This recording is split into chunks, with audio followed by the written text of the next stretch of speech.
Once upon a time, in a small, peaceful village, there lived an old woman named Amina.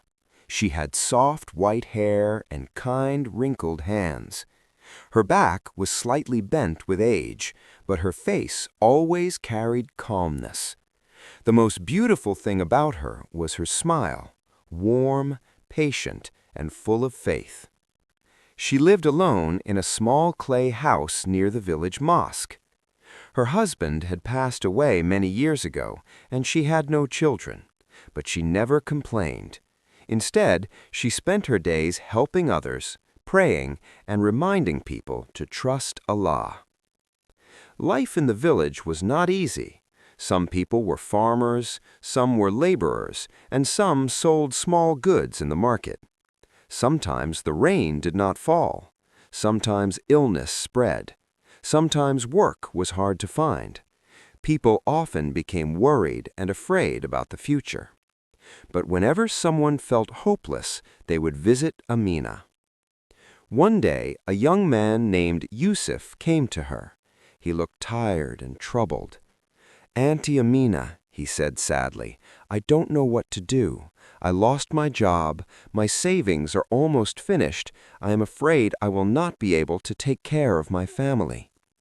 Amina invited him to sit beside her. "My son," she asked gently, "what are you thinking about all day?" Yusuf sighed. "I keep thinking, what if I never find work again?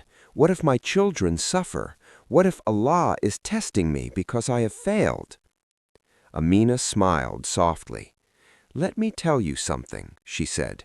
"Your thoughts can either bring you closer to peace or deeper into fear." Yusuf looked confused.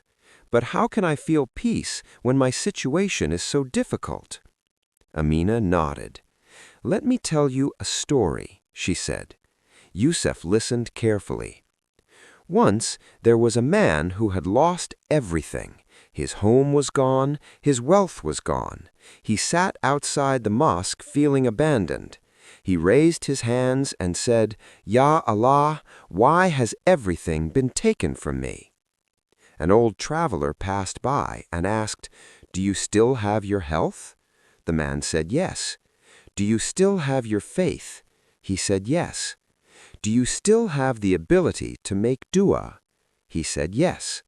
The traveler smiled and said, "Then you have not lost everything. You still have what matters most." The man thought deeply. Instead of saying, "Why me?" he began saying, "Alhamdulillah for what remains." Slowly, his heart became lighter. He stood up, prayed with hope, worked with trust, and over time, Allah opened new doors for him. Amina looked at Yusuf. You see, his life did not change overnight, but his thinking changed first. Yusuf asked quietly, "So if I trust Allah more, things will become easier?" Amina replied, "Allah does not promise a life without hardship, but He promises that with patience and trust, hearts become strong." She continued, "If you wake up every morning and say, 'Allah is with me, I will do my best and leave the rest to Him,' your fear will slowly turn into strength."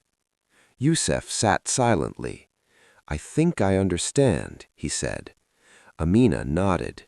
"That is the first step, trust." Yusuf left her home feeling calmer. Each morning he began saying, "Today I will try. Allah will take care of the rest."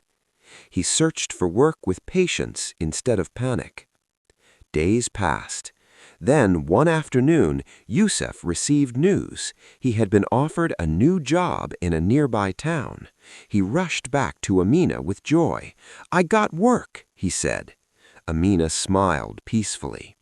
"You see, my son, when the heart trusts Allah, hope returns." Soon, others in the village began coming to her. Whenever someone felt afraid, she gave the same advice. "Do your best, trust Allah, and never let fear become bigger than faith."